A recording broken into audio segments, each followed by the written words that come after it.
നമസ്കാരം. പ്രൈം ഡിബേറ്റിലേക്ക് സ്വാഗതം. ഛത്തീസ്ഗഡിൽ 2 കന്യാസ്ത്രീകളെ അറസ്റ്റ് ചെയ്ത് ജയിലിൽ അടച്ചതിൽ കേരളത്തിലെ ബി.ജെ.പി. പ്രതിരോധത്തിൽ.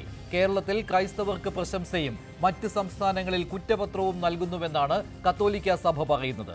സംഘ് പരിവാറിൽപ്പെട്ട ബജ്രംഗ് ദളിന്റെ പരാതിയിൽ കന്യാസ്ത്രീകളെ ജയിലിലടച്ചതിൽ നിന്ന് വർഗീയതയെ ചെറുക്കാൻ ബി.ജെ.പിക്ക് കഴിയുന്നില്ലെന്ന് തെളിഞ്ഞതായും പരാതി.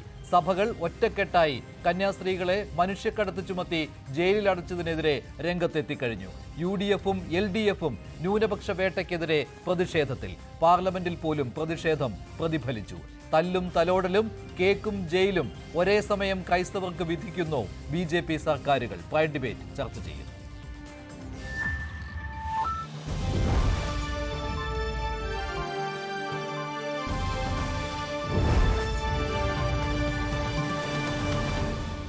പ്രൈം ഡിബേറ്റിൽ കത്തോലിക്ക Congress global director father Philip Kaveel, രാഷ്ട്രീയ നിരീക്ഷകൻ ശ്രീ മോഹൻ വർഗീസ്, ബി.ജെ.പി. പ്രതിനിധി കേണൽ S. ഡിന്നി, വിശ്വ ഹിന്ദു പരിഷത്ത് സംസ്ഥാന ജനറൽ സെക്രട്ടറി ശ്രീ അനിൽ വിളയിൽ എന്നിവർ ചേരുകയാണ്. ആദ്യം ഫാദർ ഫിലിപ്പ് കവീൽ, 2 കന്യാസ്ത്രീകൾ ഇപ്പോഴും ജയിലിലാണ്. എന്താണ് യഥാർത്ഥത്തിൽ ഛത്തീസ്ഗഡിലെ ദർഗയിൽ സംഭവിച്ചത്?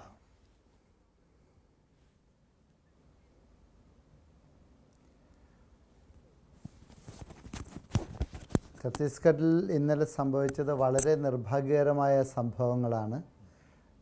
2 ഗ്രീൻ ഗാർഡൻ സിസ്റ്റേഴ്സ്, ക്രൈസ്തവ മിഷണറിമാർ അല്ലെങ്കിൽ ക്രൈസ്തവ സന്യാസിനികൾ, അവിടെ ജോലി ചെയ്യുന്ന സിസ്റ്റേഴ്സ് അവരുടെ സ്ഥാപനങ്ങളിലേക്ക് ജോലിക്കായി വന്ന ക്രൈസ്തവരായ കുട്ടികളെ, ആളുകളെ, കുട്ടികൾ എന്ന് പറഞ്ഞാൽ മൈനറല്ല,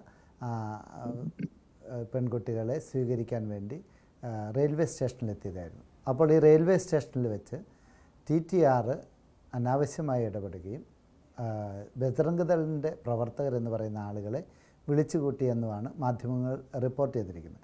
അവിടെ വെച്ച് ഈ പാവപ്പെട്ട 2 സിസ്റ്റർമാരെയും, സന്യാസ വസ്ത്രത്തിലുള്ള സിസ്റ്റർമാരെയും അധിക്ഷേപിക്കുകയും ആൾക്കൂട്ട വിചാരണ നടത്തുകയും ചെയ്തുവെന്നും പോലീസ് അവർക്കെതിരെ അകാരണമായി ഭരണഘടനാ വിരുദ്ധമായ നിലപാടിൽ ഉറച്ചു നിന്ന് തുറുങ്കിലടക്കുകയും ചെയ്തിരിക്കുകയാണ്. ഇത് ഈ രാജ്യത്തിൻ്റെ മതേതര സ്വഭാവത്തിന് കളങ്കമേൽപ്പിക്കുന്നൊരു സംഭവമാണ്. ഇത് നമ്മൾക്ക് മനസ്സിലായിട്ടുണ്ട്. ഇന്ന് മാധ്യമങ്ങളെല്ലാം വലിയ പ്രാധാന്യത്തോടെ ഇത് ജനങ്ങളിലേക്ക് എത്തിച്ചു. അന്താരാഷ്ട്ര തലങ്ങളിൽ ഇത് ചർച്ചയായി മാറിയിട്ടുണ്ട്. ഈ ഭാരതത്തിൽ ഇപ്പോൾ നടക്കുന്ന ഇത്തരം ന്യൂനപക്ഷങ്ങളോടുള്ള വേർതിരിവും ന്യൂനപക്ഷങ്ങൾക്കെതിരെയുള്ള ആക്രമണവും അതിശക്തമായിട്ട് എല്ലാ വിഭാഗക്കാരും എതിർക്കേണ്ടതാണ്. ആൾക്കൂട്ട വിചാരണയാണോ നിയമവാഴ്ചയാണോ ഈ ഭാരതത്തിലുള്ളത് എന്ന് നമ്മൾ വീണ്ടും വിചാരം നടത്തേണ്ട സമയം അതിക്രമിച്ചിരിക്കുകയാണ്. ഏത് മതത്തിൽപ്പെട്ട ആളും ഈ ഭാരതത്തിലെ പൗരനാണെങ്കിൽ ആ ഭാരതത്തിലെ ഭരണഘടന അനുസരിച്ച്, പ്രത്യേകിച്ച് 25-ാം അനുച്ഛേദനം പ്രകാരം ഏത് മതത്തിൽ വിശ്വസിക്കാനും ആ മതം പ്രചരിപ്പിക്കുവാനും ഉള്ള അവകാശം ഭരണഘടന കൊടുക്കുന്നുണ്ട്. നമ്മുടെ ഭരണഘടന മാറ്റിയൊന്നും എഴുതിയിട്ടില്ലല്ലോ. പിന്നെ എന്തുകൊണ്ടാണ് ന്യൂനപക്ഷത്തിൽപ്പെട്ട ആളുകൾക്ക് അവരുടെ മതമനുസരിച്ച് ജീവിക്കാൻ പറ്റില്ല എന്ന് പറയുന്നത്? മത പരിവർത്തന നിരോധന നിയമം കൊണ്ട് മതന്യൂനപക്ഷങ്ങളെ അടിച്ചമർത്താനുള്ള ശ്രമം ഈ കഴിഞ്ഞ കാലഘട്ടങ്ങളിൽ വളരെ ശക്തമായിട്ട്. പക്ഷേ ഫാദർ ഫിലിപ്പ് കവീൽ, ഇവിടെ മതപരിവർത്തനം എന്നുള്ള കാര്യം മാറ്റിയിട്ടുണ്ട്. അത് ഇവർക്കെതിരെ, ഇവരെ ജയിലിലടച്ചതിന് കാരണമായി പറയുന്നതിൽ മതപരിവർത്തനം ഉൾപ്പെട്ടിട്ടില്ല എന്നാണ്. മനുഷ്യക്കടത്താണ്. അതായത് ആ പെൺകുട്ടികളുടെ അവരുടെ രക്ഷിതാക്കളുടെ അനുവാദമില്ലാതെ ആ കുട്ടികളെ, അതിന് കാരണം എന്താണെന്ന് കൂടെ നമ്മൾ ചിന്തിക്കണം. ആദ്യം മതപരിവർത്തനമാണ് അവരുദ്ദേശിച്ചത്. അതെ, മതം എന്തുകൊണ്ടാണ് മതപരിവർത്തനം എന്ന ആദ്യത്തെ ആരോപണം അവർ മാറ്റിയത് എന്ന് നമ്മൾ മനസ്സിലാക്കണം. കാരണം ഈ കുട്ടികൾ ക്രൈസ്തവരായ കുട്ടികളാണെന്ന് മനസ്സിലാക്കി കഴിഞ്ഞപ്പോൾ മറ്റൊരു ആക്ഷേപം അവരുടെ മേൽ ഉന്നയിക്കുകയാണ്. അതായത് മനുഷ്യക്കടത്ത്. എന്ത് മനുഷ്യക്കടത്താണ് ഇവർ ഉദ്ദേശിക്കുന്നത്? പ്രായപൂർത്തിയായ കുട്ടികൾ അവരുടെ മാതാപിതാക്കളുടെ സമ്മതത്തോടെ അവർ ജോലി ചെയ്യാൻ വരികയാണ്. ഏത് മതത്തിൽപ്പെട്ട ആളായിക്കോട്ടെ, ഇത് ക്രൈസ്തവരെന്ന് മാത്രമല്ല, ഏത് മതത്തിൽപ്പെട്ടവർക്കും ഈ രാജ്യത്ത് പ്രായപൂർത്തിയായവർക്ക് അവർക്ക് ജോലി സ്ഥലത്തേക്ക് പോയിക്കൂടെ? അവർക്ക് പരിചയമില്ലാത്ത സ്ഥലത്തേക്ക് കൂട്ടിക്കൊണ്ടുപോകാൻ ജോലി കൊടുക്കുന്ന ആളുകൾ വന്നാൽ അതിലെന്താണ് തെറ്റ്? അത് ക്രൈസ്തവരായതുകൊണ്ടാണ് അവരെ അറസ്റ്റ് ചെയ്യുന്നത്. ഇത്തരം ആൾക്കൂട്ട വിചാരണ ഇത് പല സ്ഥലങ്ങളിലും നമ്മൾ കണ്ടിട്ടുണ്ട്. ഇപ്പോൾ ഇത് ഒറ്റപ്പെട്ട സംഭവം എന്ന് പറഞ്ഞ് മാറ്റിവെക്കാൻ സാധിക്കുകയില്ല. മറ്റ് മതന്യൂനപക്ഷങ്ങളുടെ പേരിലും ഇത്തരമുള്ള ആരോപണങ്ങൾ നടത്തി അവർ കഴിക്കുന്ന ഭക്ഷണത്തിൻ്റെ പേരിൽ, അവർ ധരിക്കുന്ന വസ്ത്രത്തിൻ്റെ പേരിൽ ഈ ആൾക്കൂട്ട വിചാരണ നടക്കുന്നതായിട്ട് നമ്മൾ കാണുന്നുണ്ട്. ഇത് ഒറ്റപ്പെട്ട സംഭവമൊന്നുമല്ല. ഭാരതത്തിൻ്റെ അന്തസ്സത്തയ്ക്ക് ചേർന്ന ഒരു പ്രവൃത്തിയല്ല ഇവിടെ നടന്നിരിക്കുന്നത്. അത് നമ്മൾ തുറന്നു പറയാതിരിക്കാൻ വയ്യ. ഇവിടെ നമ്മളെ കാണുമ്പോൾ വലിയ സ്നേഹം കാണിക്കുകയും ഉത്തരേന്ത്യയിലേക്ക് എത്തിക്കഴിയുമ്പോൾ നമ്മളുടെ അതായത് ക്രൈസ്തവരുടെ പൂജ്യമായ പ്രതീകങ്ങൾ ഉപേക്ഷിക്കണമെന്ന് പറയുന്നത് ഏത് വകുപ്പിലാണ്? ക്രൈസ്തവരായ ഞാനിപ്പോൾ ഒരു പുരോഹിതനാണ്. ഞാൻ എൻ്റെ ക്രൈസ്തവ വ്യക്തിത്വത്തിൻ്റെ പൗരോഹിത്യ വ്യക്തിത്വത്തിൻ്റെ അടയാളമാണ് എൻ്റെ ഈ ധരിച്ചിരിക്കുന്ന വിശുദ്ധ വസ്ത്രം. ഇത് ധരിച്ച് ഞാൻ ഉത്തരേന്ത്യയിലൂടെ പോയാൽ എന്നെ തല്ലിക്കൊല്ലുമെന്ന് പറഞ്ഞാൽ ഇത് ഇന്ത്യ മഹാരാജ്യം ജനാധിപത്യ മഹാരാജ്യമാണോ എന്ന് നമ്മൾ ചിന്തിക്കേണ്ടതുണ്ട്. ഇതേ ആളുകൾ തന്നെ അവിടെ ഞാനുണ്ടായിരുന്ന പള്ളിയിലെ അങ്ങനെ ഉണ്ടെങ്കിൽ ഇപ്പോൾ കത്തോലിക്ക സഭയുടെ ബിഷപ്പുമാർ പോലും അല്ലെങ്കിൽ മറ്റ് സഭകളുടെ ബിഷപ്പുമാർ പോലും ഇപ്പോൾ പ്രധാനമന്ത്രി നരേന്ദ്രമോദി വിളിച്ച സൽക്കാരങ്ങളിൽ പങ്കെടുക്കുന്നുണ്ട്. അപ്പോഴൊക്കെ ഈ ആശങ്ക നിങ്ങൾ പങ്കുവച്ചിട്ടുള്ളതാണോ? നിങ്ങൾക്കെതിരെയുള്ള പ്രധാന ആരോപണം എന്ന് പറയുന്നത് BJP-യോട് മൃദു സമീപനം സ്വീകരിക്കുന്നു, കേന്ദ്ര സർക്കാരിനോട് മൃദു സമീപനം സ്വീകരിക്കുന്നു. ആ സമയങ്ങളിൽ ക്രൈസ്തവർക്കെതിരെയുള്ള അക്രമങ്ങൾ അത് നിങ്ങൾ ഓർക്കുന്നില്ല, നിങ്ങൾ മറന്നു പോകുന്നു എന്നുള്ളതാണ്. അപ്പോൾ ഇത് ലൈംലൈറ്റിലേക്ക് വരുന്ന സമയത്ത് മാത്രമാണോ ഇത്തരം ഓർമ്മകൾ ഉണ്ടാകുന്നത്? അല്ല, തീർച്ചയായിട്ടും അല്ല. ഞങ്ങൾ ഇത് വേണ്ടപ്പെട്ടവരോട് വേണ്ട സ്ഥലത്തൊക്കെ അറിയിച്ചിട്ടുള്ള കാര്യമാണ്. പ്രധാനമന്ത്രിയോട് CBCIയുടെ പ്രസിഡന്റ് തന്നെ പലതവണ ഈ കാര്യങ്ങൾ ആവർത്തിച്ച് പറഞ്ഞിട്ടുള്ളതാണ്. അതുകൊണ്ട് ഈ പ്രധാനമന്ത്രി നമ്മളെ ഒരു വിരുന്നിന് ക്ഷണിക്കുമ്പോൾ പോകത്തില്ല എന്ന് ഇവിടെ നിയമമില്ലല്ലോ. അങ്ങനെ പോയാലല്ലേ അവരോട് നമുക്ക് സംവദിക്കാൻ സാധിക്കുകയുള്ളൂ. അവരോടൊരു ബന്ധമില്ലാതെ നമുക്ക് ജീവിക്കാൻ സാധിക്കുമോ? അതുമാത്രമല്ല, ഇന്ത്യ മഹാരാജ്യത്തെ ഭരിക്കുന്ന ഭരണാധിപന്മാരുടെ അടുത്തല്ലാതെ ആരോട് നമ്മളിത് പറയും? അപ്പോൾ അവർ വിളിക്കുന്ന ആ ഇൻവിറ്റേഷൻ സ്വീകരിക്കാതിരിക്കുകയാണ് അതിനൊരു പരിഹാരം. അങ്ങനെ വന്നാൽ നമുക്കൊരു എല്ലാ വാതിലുകളും അടഞ്ഞു പോയില്ലേ? ഒരു കാരണവശാലും ഇത് തമ്മിൽ നമ്മൾ കൂട്ടിക്കുഴയ്ക്കരുത്. ഈ ക്രൈസ്തവ മതമേലധ്യക്ഷന്മാരോ ക്രൈസ്തവ വിശ്വാസികളോ ഒരു കാരണവശാലും മൃദു സമീപനം ഇക്കാര്യത്തിൽ എടുത്തിട്ടില്ല.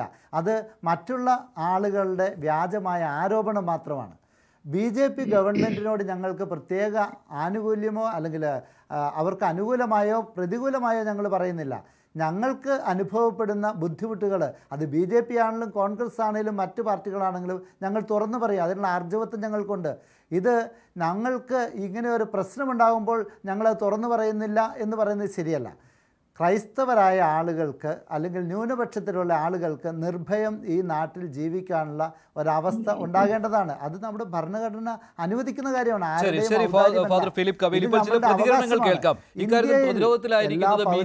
ഒരുപോലെയാണ്. ഒരു കാര്യം കൂടെ ഞാൻ പറഞ്ഞു തീർത്തോട്ടെ. ഈ ഇന്ത്യൻ ഭരണഘടന അനുസരിച്ച് മുസ്ലിം ആയാലും ക്രിസ്ത്യാനി ആയാലും ഹൈന്ദവനായാലും ഒരു പൗരന് തുല്യ അവകാശമാണുള്ളത്. ആർക്കും കൂടുതലോ ആർക്കും കുറവോ ഇല്ല. അത് ബഹുമാനിക്കപ്പെടണം, അത് നടപ്പിലാക്കപ്പെടണം. അതാണ് ഞങ്ങൾക്ക് പറയുന്നത്. ശരി, ചില പ്രതികരണങ്ങൾ കേൾക്കാം. ആദ്യം ശ്രീ MB രാജേഷിന്റെ പ്രതികരണം ഇക്കാര്യത്തെക്കുറിച്ച്, മന്ത്രിയുടെ പ്രതികരണം കേൾക്കാം.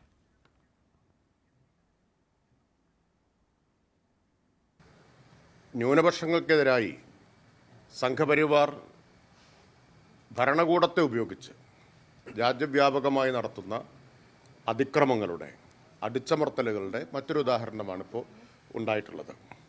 അതിപ്പോഴും മനസ്സിലാവാത്തവർക്ക് ഈ സംഭവം അവരുടെ കണ്ണ് തുറപ്പിക്കുമെന്ന് വിചാരിക്കുന്നു. ഉറങ്ങുന്നവരെ മാത്രമേ ഉണർത്താൻ പറ്റൂ, ഉറക്കം നടിക്കുന്നവരെ ഉണർത്താൻ പറ്റില്ല. ഇതെല്ലാം കണ്ടിട്ടും സംഘപരിവാറിനെ രക്ഷകരായിട്ട് കരുതുന്നവരുണ്ടെങ്കിൽ അവരെ സൂക്ഷിക്കണം.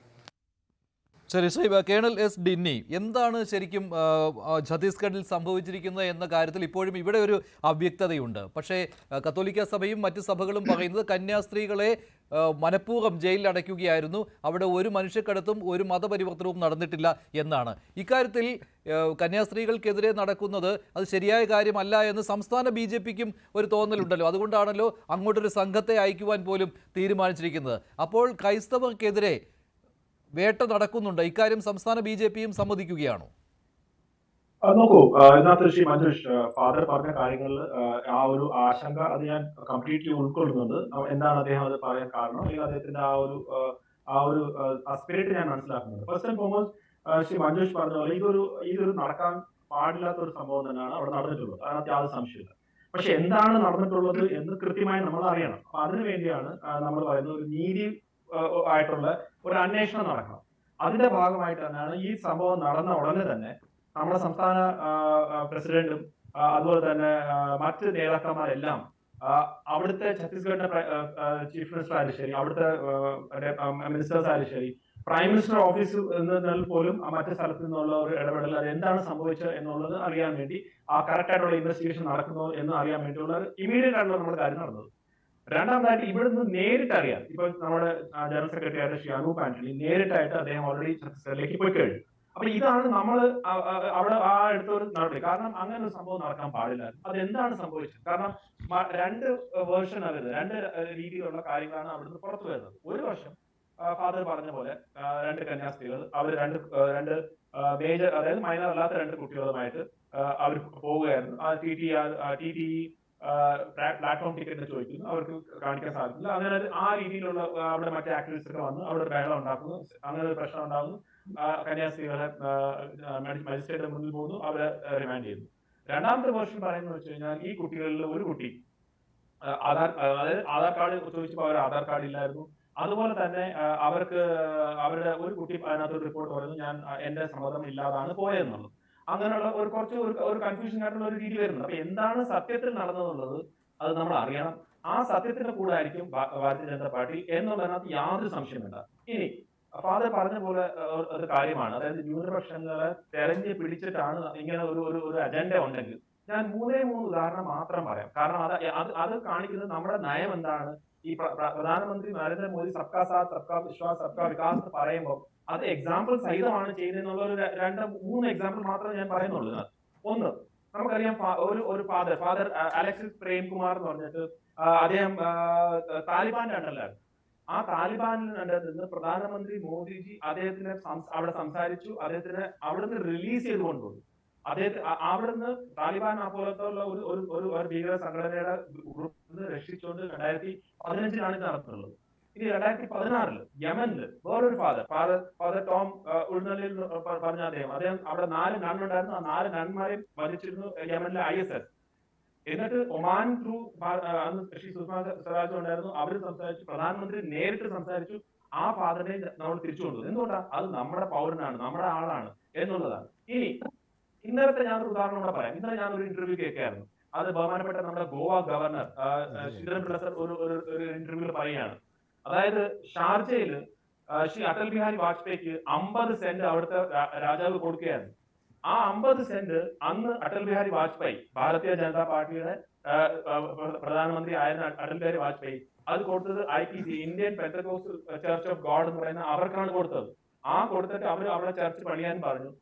ഉച്ചവരെ നിങ്ങൾക്ക് അത് ഉപയോഗിക്കാം, ഉച്ച കഴിഞ്ഞാൽ ക്രിസ്ത്യൻ മറ്റ് സഭകൾക്ക് ഉപയോഗിക്കാം എന്നുള്ള രീതിയിലേക്ക് പറഞ്ഞു. അപ്പൊ ഇത് ഞാൻ പറയുന്നത് എന്താണെന്ന് വെച്ചാൽ ഇത് വെറും ഒരു 2-3 ഉദാഹരണം മാത്രമാണ് പറഞ്ഞത്. അതായത് ഇതാണ് ഭാരതീയ ജനതാ പാർട്ടിയുടെ ഒരു നയം. ശ്രീ നരേന്ദ്രമോദി ആയാലും ശരി, അടൽ ബിഹാരി വാജ്പേയി ആയാലും ശരി, ബാക്കി ആരായാലും ശരി, ശ്രീ രാജീവ് ചന്ദ്രശേഖർ ആയാലും ശരി, ഇതാണ് നമ്മുടെ. പക്ഷേ സംഘപരിവാർ സംഘടനകൾ നടത്തുന്ന ഇത്തരത്തിലുള്ള കാര്യങ്ങളെ നിയന്ത്രിക്കുവാൻ കഴിയുന്നില്ല എന്നുള്ളതാണ്. അത് പല സമയത്തും BJPക്ക് അതിന് മറുപടി പറയേണ്ടി വന്നിട്ടുണ്ടല്ലോ. ഇവിടെയും ബജ്രംഗ് ദളാണ് ഈ പരാതി നൽകിയതും തടഞ്ഞു വെച്ചതുമൊക്കെ. മഞ്ജുഷ്, അതിനകത്ത് എനിക്ക് ഫസ്റ്റ് ഞാൻ പറഞ്ഞത്, അതായത് എന്താണ് നടന്നതെന്നുള്ളത് നമുക്ക് കൃത്യമായിട്ടുള്ള അറിഞ്ഞാൽ മാത്രമേ നമുക്ക് പറയാൻ പറ്റൂ. ഒന്ന്. രണ്ടാമത് അവിടെ ധാരാളം ഇഷ്യൂസ് ഉണ്ട്. അതായത് അത് നമ്മൾ മനസ്സിലാക്കുക. നമ്മൾ അത് അവിടെ കോൺഫ്ലിക്റ്റ് ആയിട്ടുള്ള ഒരു ഏരിയ ആണ്. എന്തുകൊണ്ടാണ് അവിടെ ഈ Chhattisgarh freedom of religion act എന്ന് പറഞ്ഞ 1968 കോൺഗ്രസിന്റെ സമയത്ത് കൊണ്ടുവന്നത്? അതിനു മുമ്പ് എന്താണ് അവിടെ ധാരാളം ട്രൈബൽ ഏരിയാസ് ആണ്. ആ ട്രൈബൽ ഐഡന്റിറ്റി പ്രൊട്ടക്ട് ചെയ്യാൻ വേണ്ടിയാണ് അവർ കൊണ്ടുവന്നത്. അപ്പൊ അവിടെ കോൺഫ്ലിക്റ്റ് ഉണ്ട് എന്നുള്ളത് ഒരു വാസ്തവമാണ്. ധാരാളം കേസസ് മറ്റു കാര്യങ്ങൾ നടക്കുന്ന ഒരു കാര്യമാണ്. പിന്നെ ഇത് ക്രിസ്ത്യൻ സഭയ്ക്ക് വേണ്ടി മാത്രമായിട്ടുള്ള കാര്യമാണോ? ഞാനൊരു കാര്യം 2022 തോന്നുന്നു, അതായത് ഒരു ഹിന്ദു കാവി വസ്ത്രം ധരിച്ച ഒരു സന്യാസി ആൻഡ് അവരുടെ കൂടെ 2 പേര് മഹാരാഷ്ട്രയിലൂടെ ഗുജറാത്തിലേക്ക് പോകുന്ന വഴിക്ക് അവരെ തടഞ്ഞു നിർത്തി അവരെ ആൾക്കൂട്ട വിചാരണ ഇതേപോലെ നടത്തി അവരെ കൊല്ലുകയായിരുന്നു. പോലീസിന് പോലും നോക്കി നിൽക്കേണ്ടി വന്ന ഒരു അവസ്ഥ ഉണ്ടായിട്ടുണ്ട്. അതും ഭാരതത്തിൽ തന്നെ നടന്നിട്ടുള്ളത്. അപ്പം ഇത് എന്താ പറയുക, ഏതെങ്കിലും ഒരു ഇതിന്റെ മാത്രമായിട്ടുള്ളതല്ല. ഇതൊരു ലോ ആൻഡ് ഓർഡർ പ്രശ്നമാണ്. അതായത് ഇതൊരു ഒരു സ്റ്റേറ്റ് സ്പോൺസേർഡ് ആയിട്ടുള്ള കാര്യമല്ല. പല സ്ഥലത്തും പല രീതിയിലുള്ള ആളുകൾ പല രീതിയിലായിരിക്കും പ്രതികരിക്കുന്നത്. അപ്പൊ അതിനെയൊക്കെ കൺട്രോൾ ചെയ്യണം, അതിനകത്ത് യാതൊരു സംശയമില്ല. അവിടെയൊക്കെ ഇപ്പൊ ഞാൻ ചോദിക്കട്ടെ, കേരളത്തിൽ നടക്കുന്നില്ലേ? കേരളത്തിൽ ചർച്ചിന്റെ അഗേൻസ്റ്റ് ആയിട്ട് അറ്റാക്ക് നടന്നിട്ടില്ലേ? കേരളത്തിൽ ക്രിസ്ത്യൻസ് ബിഷപ്പ്മാർ അഗേൻസ്റ്റ് ആയിട്ട് ഇവിടെ വധഭീഷണിയൊക്കെ മുഴങ്ങിയിട്ടില്ലേ? കേരളത്തിൽ ഇവിടെ ഒരു പ്രൊഫസറുടെ കൈ വെട്ടിയിട്ടില്ലേ ക്രിസ്ത്യൻ സമുദായത്തിലുള്ള. അപ്പം ഇത് നടക്കുന്നത് എന്താ പറയുക, എല്ലാ സ്ഥലത്തും നടക്കുന്നത് അതിനെ നമ്മൾ ന്യായീകരിക്കല്ല. പക്ഷെ അതിനെ ഏതെങ്കിലും ഒരു മതവിഭാഗത്തിന്റെ എഗെയിൻസ്റ്റ് ആക്കി അത് ദയവ് ഇത് കാണരുത്. ശരി ശരി ശ്രീ കേണൽ എസ് ഡെന്നി. ഇപ്പോൾ ശ്രീ അനിൽ വിളയിൽ BHP സംസ്ഥാന ജനറൽ സെക്രട്ടറിയാണ്. ശ്രീ അനിൽ വിളയിൽ, BHP യുവജന വിഭാഗമാണല്ലോ ബജ്രംഗദൾ. ബജ്രംഗദളിനെതിരെ ഇതിനു മുൻപും പരാതികൾ ഉണ്ടായിരുന്നു. ഈ ക്രൈസ്തവ മിഷണറിമാരെയൊക്കെ വേട്ടയാടുന്നു, ക്രൈസ്തവ വിശ്വാസികൾക്കെതിരെ പ്രവർത്തിക്കുന്നു, അവരെ തിരുവസ്ത്രം ധരിച്ച് നടക്കുന്നതിൽ അതിൽ നിന്ന് വിലക്കുന്നു, അത്തരത്തിലുള്ള ഒരുപാട് ആരോപണങ്ങൾ വന്നിട്ടുള്ളതാണ്. ഇപ്പോൾ ഇതും ഒരു ക്ലാസിക് ഉദാഹരണമായി മാറുകയാണ്. 2 കന്യാസ്ത്രീകൾ ജയിലിലാകുന്നതിന് കാരണവും ബജ്രംഗദൾ ആണ്. കാരണം അവരുടെ പരാതിയാണ്, അവരാണ് തടഞ്ഞു വെച്ചത് തുടങ്ങിയ കാര്യങ്ങൾ ഛത്തീസ്ഗഡിൽ നിന്ന് വന്നുകൊണ്ടിരിക്കുകയാണ്. നിങ്ങളിവിടെ പ്രതിരോധത്തിലാക്കുന്നത് സംസ്ഥാന BJPയെ കൂടിയാണ്. കാരണം അവർ ക്രൈസ്തവ സഭകളുടെ വിശ്വാസം നേടുവാനുള്ള കിണഞ്ഞു പരിശ്രമമാണ് നടത്തിക്കൊണ്ടിരിക്കുന്നത്. അതിലൊരു പരിധിവരെ വിജയം വരിക്കുകയും ചെയ്തിട്ടുണ്ട്. അതിനിടയിലാണ് ഇത്തരത്തിലുള്ള അക്രമ സംഭവങ്ങൾ വരുന്നത്. സ്വാഭാവികമായും BJP ഇക്കാര്യത്തിൽ പ്രതിരോധത്തിലാവും. ഇന്ന് PK കൃഷ്ണദാസിന്റെ വാക്കുകളും അത് സൂചിപ്പിക്കുന്നുണ്ട്. പൂർണ്ണമായും ക്രൈസ്തവ സഭകൾക്കൊപ്പമാണെന്ന് അദ്ദേഹത്തിന്റെ വാക്കുകൾ കൂടി കേൾക്കാം. അതിനുശേഷം താങ്കളിലേക്ക് വരാം. ശ്രീ PK കൃഷ്ണദാസ്. ഭാരതീയ ജനതാ പാർട്ടി സഭയോടൊപ്പമാണ്, സഭയുടെ വിശ്വാസത്തോടൊപ്പമാണ്. അത് രണ്ടും ഞങ്ങൾ സംരക്ഷിക്കും. ഞങ്ങൾ പ്രതിജ്ഞാബദ്ധമാണ്. അതിനുവേണ്ടിയിട്ടാണ് ഛത്തീസ്ഗഡിൽ അറസ്റ്റ് ചെയ്യപ്പെട്ട കന്യാസ്ത്രീകൾക്ക് നിയമപരമായ സംരക്ഷണം ഉറപ്പുവരുത്താനാണ് BJPയുടെ സംസ്ഥാന ജനറൽ സെക്രട്ടറി അനൂപ് ആന്റണിയുടെ നേതൃത്വത്തിലുള്ള സംഘത്തെ ഛത്തീസ്ഗഡിലേക്ക് BJPയുടെ സംസ്ഥാന അധ്യക്ഷൻ ശ്രീ രാജീവ് ചന്ദ്രശേഖർ അയച്ചിട്ടുള്ളത്. നാളെ രാവിലെ തന്നെ ശ്രീ അനൂപ് ആന്റണിയും സംഘവും ഛത്തീസ്ഗഡിലെത്തും. ആവശ്യമായിട്ടുള്ള സഹായ സഹകരണങ്ങൾ നൽകും. ഞങ്ങളെ സംബന്ധിച്ച് സഭയോടുള്ള, സഭാവിശ്വാസത്തോട് ഞങ്ങളുടെ കാഴ്ചപ്പാട് വളരെ വ്യക്തമാണ്. ശരി ശ്രീ അനിൽ വിളയിൽ, അപ്പോൾ അവിടെ അരുതാത്തത് സംഭവിച്ചു എന്നുള്ള ബോധ്യം സംസ്ഥാനത്തെ BJPക്ക് ഉണ്ടല്ലോ. അതാണല്ലോ കൃഷ്ണദാസിന്റെ വാക്കുകളിലും കേൾക്കുന്നത്. BJP കാര്യത്തിലെടുത്തിരിക്കുന്ന നിലപാടിനെ സാധൂകരിക്കാനോ നിരസിക്കാനോ എനിക്ക് സാധിക്കില്ല. കാരണം ഞാൻ BJPയുടെ വക്താവല്ല, അവരുടെ നയത്തിനനുസരിച്ച് സംസാരിക്കേണ്ട ആളുമല്ല. ഞാൻ വിശ്വഹിന്ദു പരിഷത്ത് എന്ന് പറയുന്ന ആഗോള ഹൈന്ദവ പ്രസ്ഥാനത്തിന്റെ സംസ്ഥാനത്തിന്റെ ഒരു കാര്യകർത്താവെന്ന രീതിയിലാണ് ഈ ചർച്ചയിൽ പങ്കെടുക്കുന്നത്. ഇവിടെ ആദ്യം തന്നെ ഫാദർ വളരെ വ്യക്തമായി അദ്ദേഹത്തിന്റെ ഭാഷയിൽ ദുർഗിൽ നടന്ന കാര്യത്തിനെ പറ്റി വിശദീകരിക്കുകയുണ്ടായി. പക്ഷെ അദ്ദേഹം എന്തുകൊണ്ടോ ചില കാര്യങ്ങളൊക്കെ തന്നെ മറച്ചു വെച്ചുകൊണ്ടുള്ള സംഭാഷണമാണ് നടത്തിയതെന്നാണ് എനിക്ക് തോന്നുന്നത്. അവിടെ നടന്നിരിക്കുന്നത് മനുഷ്യക്കടത്ത് തന്നെയാണ്. മതപരിവർത്തന ശ്രമവും മനുഷ്യക്കടത്തുമാണ് ഈ ദുർഗ് മേഖല മാത്രമല്ല മധ്യപ്രദേശ് ഉൾപ്പെടുന്ന എല്ലാ പ്രദേശങ്ങളിലും കഴിഞ്ഞ കുറേയേറെ കാലമായി നടക്കുന്നത്. അതിന് ധാരാളം തെളിവുകളുണ്ട്. ഫാദർ സൂചിപ്പിക്കുകയുണ്ടായി, ഭരണഘടനയുടെ ആർട്ടിക്കിൾ 25 പ്രകാരം ഈ ഭാരതത്തിലെ എല്ലാ വ്യക്തികൾക്കും മതസ്വാതന്ത്ര്യമുണ്ട് എന്നാണ് അദ്ദേഹം പറഞ്ഞത്. തീർച്ചയായിട്ടും അതുണ്ട്, ഇല്ലെന്ന് ആരും പറഞ്ഞിട്ടില്ല. പക്ഷേ മതസ്വാതന്ത്ര്യം ഉള്ളപ്പോൾ തന്നെ മതപരിവർത്തന ശ്രമത്തിനുള്ള സ്വാതന്ത്ര്യം ഭരണഘടന ആർക്കും ഉറപ്പു നൽകിയിട്ടില്ല. പക്ഷേ അല്ല, പെൺകുട്ടികൾ ക്രൈസ്തവരാണ്, പിന്നെ അവിടെ മതപരിവർത്തനം വരുന്നില്ലല്ലോ ശ്രീ അനിൽ വിളയിൽ. അതിനകത്തെ ഒരു കുട്ടി മനുഷ്യക്കടത്തിലാണ് നമ്മൾ ശ്രദ്ധിക്കേണ്ടത്. ഒരു കുട്ടി 17 വയസ്സ് മാത്രമുള്ള പെൺകുട്ടിയാണ്. ആ പെൺകുട്ടി പോലീസിൽ കൊടുത്തൊരു മൊഴിയുണ്ട്. എന്റെ അനുവാദമോ എന്റെ സമ്മതമോ മേടിക്കാതെയാണ് എന്നെ ആഗ്രയിലേക്ക് കൂട്ടിക്കൊണ്ടു പോകാൻ ശ്രമിക്കുന്നതെന്നാണ് പെൺകുട്ടി പറഞ്ഞിരിക്കുന്നത്. ആ പെൺകുട്ടിയുടെ മൊഴിയുടെ അടിസ്ഥാനത്തിലാണ് കേസെടുത്തിരിക്കുന്നത്. നമ്മൾ ശ്രദ്ധിക്കേണ്ട ഒരു കാര്യമുണ്ട്. കഴിഞ്ഞ കുറേയേറെ കാലമായി ഭാരതത്തിലെ സുവിശേഷവൽക്കരണ ശ്രമങ്ങൾ അതിതീവ്രമായ രീതിയിൽ നടപ്പാക്കാൻ സാധിക്കാതെ വന്നിരിക്കുകയാണ്. 1970-കൾ വരെയൊക്കെ വളരെ വ്യാപകമായ രീതിയിൽ ഭാരതത്തിലെമ്പാടും തന്നെ ക്രൈസ്തവവൽക്കരണം നടന്നിരുന്നു. അതുമായി ബന്ധപ്പെട്ട് ധാരാളം തെളിവുകളുണ്ട്. നമ്മൾ ഈ മധ്യപ്രദേശിനെ ഒന്ന് പഠിക്കേണ്ടതുണ്ട്. മധ്യപ്രദേശിൽ ഇന്നോ ഇന്നലെയോ തുടങ്ങിയതല്ല. 1954 കാലഘട്ടത്തില് മധ്യപ്രദേശ് ഭരിച്ചിരുന്ന കോൺഗ്രസ് സർക്കാർ നിയോഗി കമ്മീഷൻ എന്നൊരു കമ്മീഷനെ നിയോഗിച്ചിരുന്നു. എന്തായിരുന്നു കാരണം? അന്ന് BJP ആയിക്കൊള്ളട്ടെ സംഘപരിവാർ പ്രസ്ഥാനങ്ങൾക്കൊന്നും ഈ ഭാരതത്തില് ഇത്രമാത്രം സ്വാധീനമില്ലല്ലോ. മധ്യപ്രദേശ് മേഖലയിൽ നടക്കുന്ന നിർബന്ധിതമായ മതപരിവർത്തന ശ്രമങ്ങളെ പറ്റി അന്വേഷിക്കുകയും ആദിവാസി മേഖലകളിലെ വ്യക്തികൾ അനുഭവിക്കുന്ന ക്രൈസ്തവ വിഭാഗത്തിലുള്ള ഈ ഇവാഞ്ചലിക്കൽ മിഷൻ പ്രവർത്തകരുടെ ഭാഗത്തു നിന്ന് അനുഭവിക്കുന്ന ബുദ്ധിമുട്ടുകളെ പറ്റി പഠിക്കാനുമാണ് ഡോക്ടർ BD ശർമ്മ എന്ന കോൺഗ്രസ് നേതാവായിരുന്നു അന്ന് മധ്യപ്രദേശിലെ മുഖ്യമന്ത്രി. അദ്ദേഹം നിയോഗിച്ച വ്യക്തിയാണ് ഭഗവൻ ദാസ് നിയോഗി, ഹൈക്കോടതി ജഡ്ജിയായിരുന്നു. അദ്ദേഹവും അദ്ദേഹത്തിനോടൊപ്പം ആ കമ്മീഷനിലെ അംഗങ്ങളായിരുന്നവരും ചേർന്നുകൊണ്ട് ഒരു റിപ്പോർട്ട് 1956 മധ്യപ്രദേശ് സർക്കാരിന് സമർപ്പിച്ചു. ആ റിപ്പോർട്ടിൽ വളരെ വ്യക്തമായി പറയുന്നുണ്ട്, മധ്യപ്രദേശ് ഉൾപ്പെടുന്ന മേഖല, ഛോട്ടാ നാഗപൂർ മേഖല, ഇവിടങ്ങളിലൊക്കെ തന്നെ ക്രൈസ്തവ വിഭാഗം നിർബന്ധപൂർവമായി ആദിവാസി മേഖലയിലുള്ള ആൾക്കാരെ പ്രലോഭിപ്പിച്ചും അതുപോലെ തന്നെ മറ്റു മാർഗങ്ങളിൽ കൂടിയും ഒക്കെ ക്രൈസ്തവവൽക്കരിക്കാനുള്ള ശ്രമം നടത്തുന്നു എന്ന് വളരെ വ്യക്തമായ റിപ്പോർട്ട് ശ്രദ്ധിക്കണം 1956 കൊടുത്തത്. അതേപോലെ തന്നെ ഈ മധ്യപ്രദേശില്, പഴയ മധ്യപ്രദേശ്, ഇപ്പോഴത്തെ ഛത്തീസ്ഗഡ് ഉൾപ്പെടുന്ന പഴയ മധ്യപ്രദേശിലെ 1968 ഫ്രീഡം ഓഫ് റിലീജിയസ് ആക്ട് വന്നത്. എന്തേ ഈ 1954 56 1968 ഒക്കെ തന്നെ അന്നത്തെ കോൺഗ്രസ് സർക്കാർ ഇക്കാര്യത്തിൽ ഒരു ശ്രദ്ധ കാണിച്ചു എന്ന് പറയുമ്പോൾ ആ കാലഘട്ടത്തിൽ തന്നെ തുടങ്ങിയതാണ് അവിടുത്തെ ഈ നമ്മൾ ഈ കേസിലേക്ക് വരികയാണെങ്കിൽ ഇവിടെ മതപരിവർത്തനം ഇല്ല ശ്രീ അനിൽ വിളയിൽ. അല്ലല്ല, ക്രൈസ്തവരാണ്, ഈ പെൺകുട്ടികൾ കേസിലെ ക്രൈസ്തവരാണ്. കേരളത്തിലെ ഏതെങ്കിലും ഒരു മാധ്യമം അവിടുത്തെ പോലീസ് രജിസ്റ്റർ ചെയ്ത എഫ്ഐആറിന്റെ കോപ്പി ഒന്ന് കാണിക്കൂ. എഫ്ഐആർ എന്താണ്? താങ്കൾ കണ്ടിട്ടുണ്ടെങ്കിൽ പറയൂ, അതിനകത്ത് മതപരിവർത്തനം ഞാൻ ചേർത്തിട്ടുണ്ടോ? മനസ്സിലാക്കിയിടത്തോളം മതപരിവർത്തന ശ്രമവും മനുഷ്യക്കടത്തുമാണ് അവിടുത്തെ ആ പോലീസ് രജിസ്റ്റർ ചെയ്തിരിക്കുന്നത്. ഒരു പെൺകുട്ടി വളരെ വ്യക്തമായ മൊഴി കൊടുക്കുന്നുണ്ട്. അതിന്റെ അനുവാദമോ സമ്മതമോ കൂടാതെ മൈനറായ പെൺകുട്ടിയെ ആഗ്രയിലേക്ക് കൊണ്ടുപോകാനുള്ള ശ്രമമാണ്. എന്തേ ഈ ക്രൈസ്തവ വിഭാഗങ്ങൾ ശ്രദ്ധിക്കേണ്ട ഒരു കാര്യമുണ്ട്, ഇവർ ഇത്തരത്തിൽ ആദിവാസി ഹൈന്ദവ മേഖലകളിൽ മാത്രമാണ് ഇത്തരത്തിലുള്ള സേവന ഫാദർ ഫിലിപ്പ് കവീൽ അതിനുള്ള മറുപടി അങ്ങനെയാണോ സംഭവിച്ചിരിക്കുന്നത്? അല്ലല്ല, ഇവിടെ മനുഷ്യക്കടത്ത് മാത്രമല്ല മതപരിവർത്തനവും ഉണ്ടെന്നാണ് ഇപ്പോൾ അനിൽ വിളയിൽ പറയുന്നത്. VHPയുടെ പ്രതിനിധിയാണ്, VHPയുടെ യുവജന സംഘടനയായ ബജ്രംഗ് ദളാണ് പരാതി കൊടുത്തതും അവിടെ ഇവരെ തടഞ്ഞു വെച്ചതും. അനിൽ വിളയിൽ പറയുന്നത് പച്ചക്കള്ളമാണ്. അദ്ദേഹത്തിന് ഇത് എവിടുന്നാണ് ഈ ന്യൂസ് കിട്ടിയത്? അദ്ദേഹത്തിന് തോന്നുന്നു എന്നാണ് അദ്ദേഹം പറഞ്ഞത്.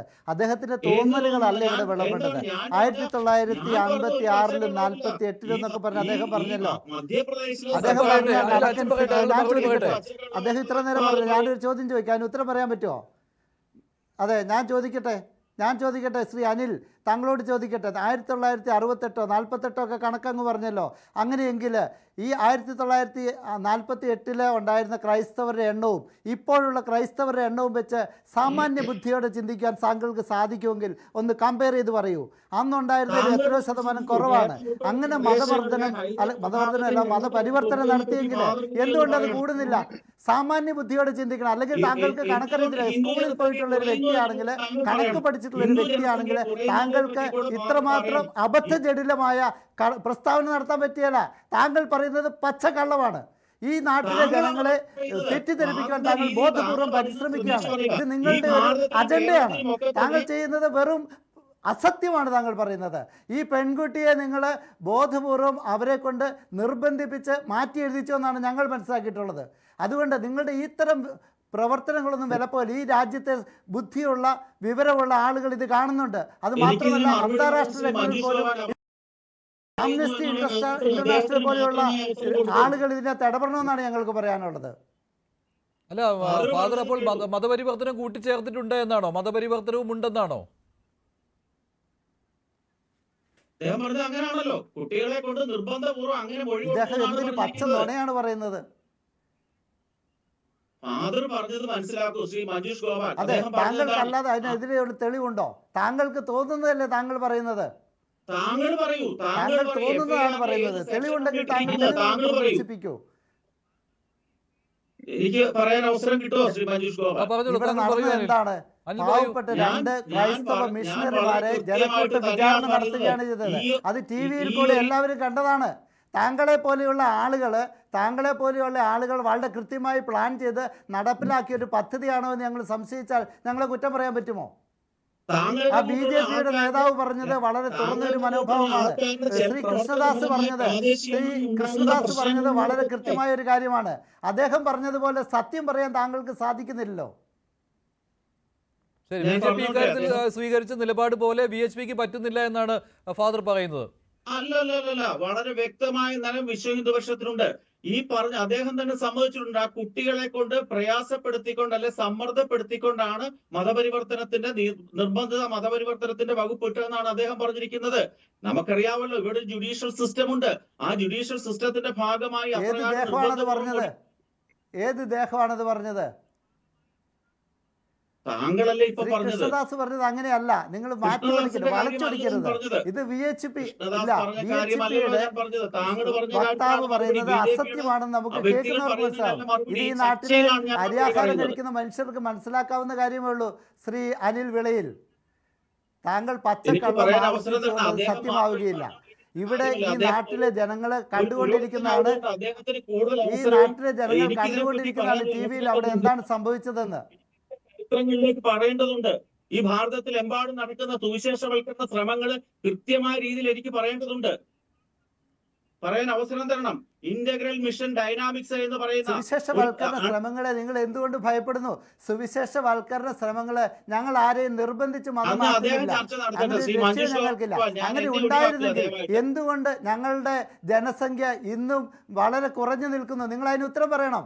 നിങ്ങൾ അതിന് ഉത്തരം പറയണം. അത് ഉത്തരം പറയാൻ താങ്കൾ നിങ്ങൾക്ക് പോകാൻ എന്നോട് പറ്റില്ല. ചോദിക്കാതെ താങ്കൾ എന്തുകൊണ്ട് പറഞ്ഞപ്പോൾ ഞാൻ നിർബന്ധിത സംസാരിച്ചല്ലോ ഫാദർ. മതപരിവർത്തനത്തിന് എനിക്ക് ഞങ്ങൾ അവസരം തരണം. പരിശ്രമിക്കുന്നെങ്കിൽ ഞങ്ങളുടെ ജനസംഖ്യ വർദ്ധിക്കുന്നില്ല?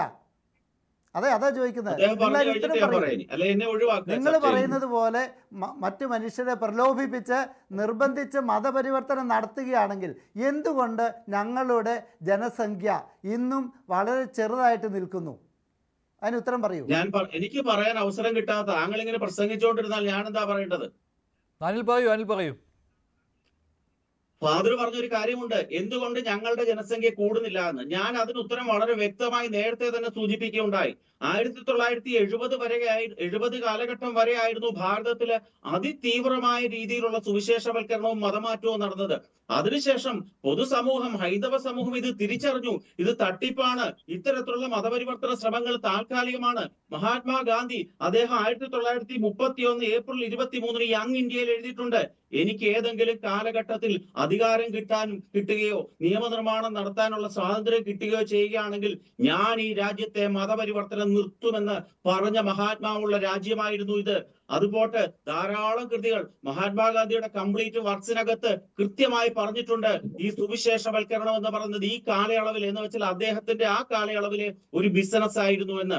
70 വരെ കുത്തനെയായിരുന്നു ഭാരതത്തിലെ സുവിശേഷവൽക്കരണത്തിന്റെ മറവില് ഇന്ത്യയിലെ പല ഭാഗങ്ങളിലും മതപരിവർത്തന ശ്രമങ്ങൾ. അതിനുശേഷം പൊതുസമൂഹം തിരിച്ചറിഞ്ഞു.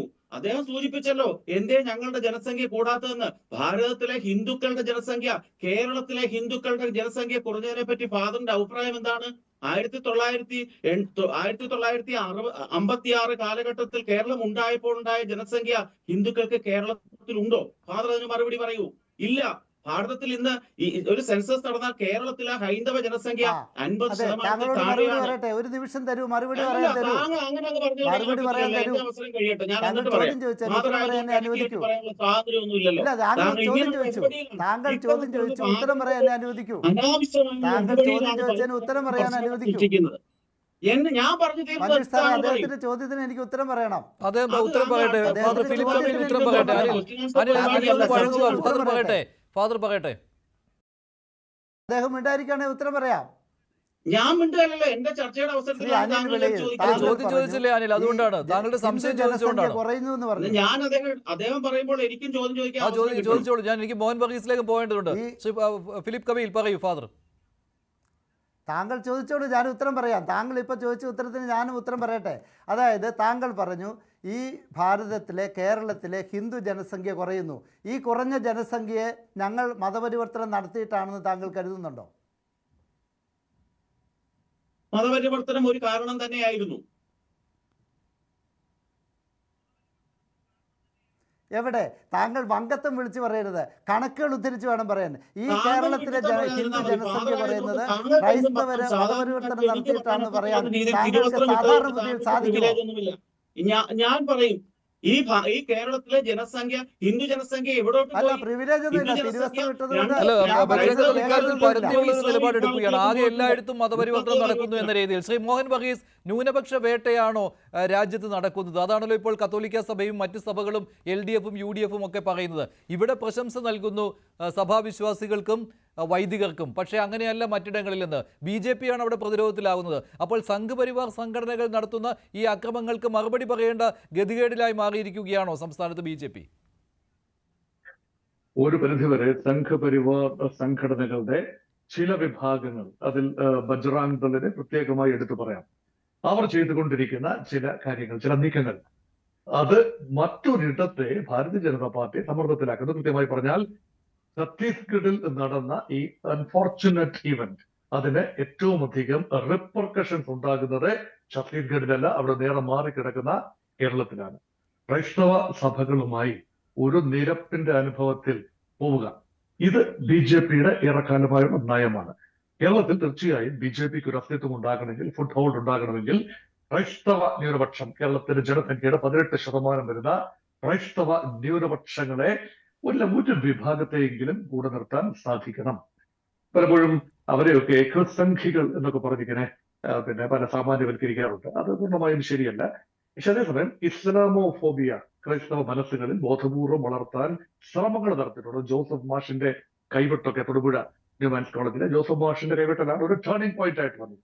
അതിനുശേഷം മലയോര മേഖലയിലും കുടിയേറ്റ മേഖലയിലും ഉൾപ്പെടെയുള്ള ക്രൈസ്തവ മേഖലകളിൽ കോട്ടയം ജില്ല, പത്തനംതിട്ട ജില്ല, കൊല്ലം ജില്ലയുടെ കിഴക്കൻ പ്രദേശങ്ങൾ, ഇടുക്കി ജില്ല, എറണാകുളം ജില്ല, ഇവിടെ എല്ലാമുള്ള ഒരു ശക്തമായ ക്രൈസ്തവ സാന്നിധ്യമുണ്ട്. അതിൽ ഒരു ചെറിയ വിഭാഗത്തെങ്കിലും ഭാരതീയ ജനതാ പാർട്ടിയോട് ഒരു മൃദു സമീപനം സ്വീകരിക്കുന്നു.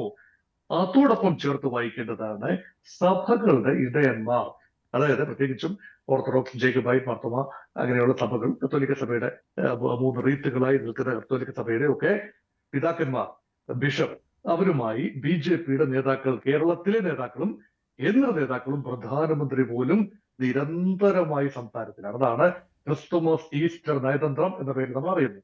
ഇതെല്ലാം തന്നെ വ്യക്തമായ സൂചനകളാണ് ക്രൈസ്തവ ന്യൂനപക്ഷങ്ങളെ കൂടെ നിർത്താനുള്ള ശ്രമമാണ്.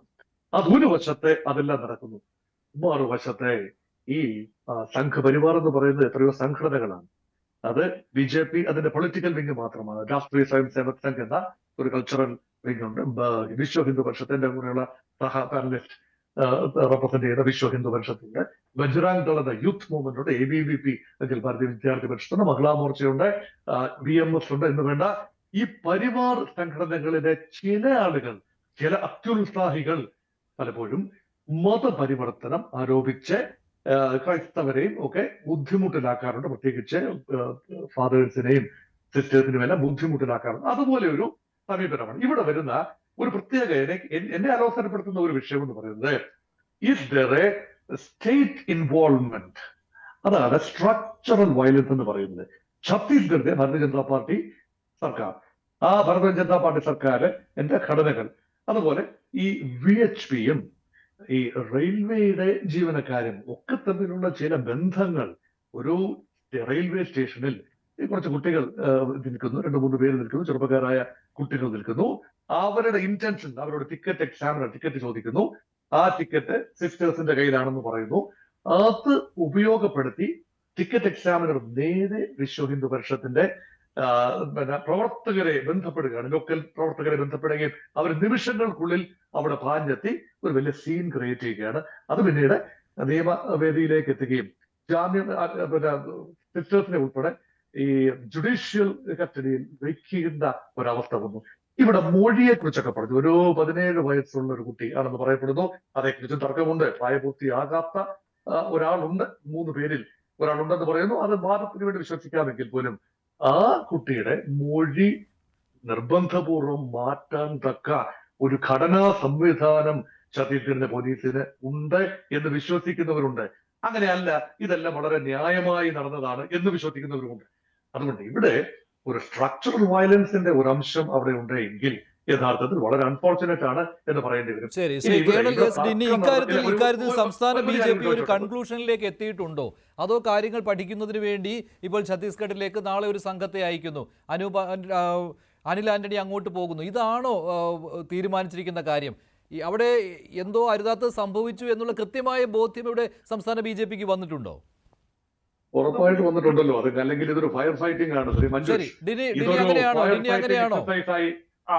ഡോക്ടർ ശ്രീ മഞ്ജുഷ്, ഞാനത് അതിന്റെ ഉത്തരം പറയാം. കാരണം ഇവിടെ ഒരു വിഷയം എന്ന് വെച്ച് കഴിഞ്ഞാൽ, ഭാരതീയ ജനതാ പാർട്ടിയെ സംബന്ധിച്ചോളം ഭാരതത്തിലുള്ള എല്ലാവരെയും കൂടെ നമ്മൾ ഉൾക്കൊണ്ട് പോകേണ്ടുള്ള ഒരു ദൗത്യത്തിലാണ്. അല്ലെങ്കിൽ അതിന്റെ ഒരു പൊളിറ്റിക്കൽ പാർട്ടി എന്നുള്ള നിലയിലും അതിന്റെ ഐഡിയോളജി എന്നുള്ള നിലയിലും അതാണ്.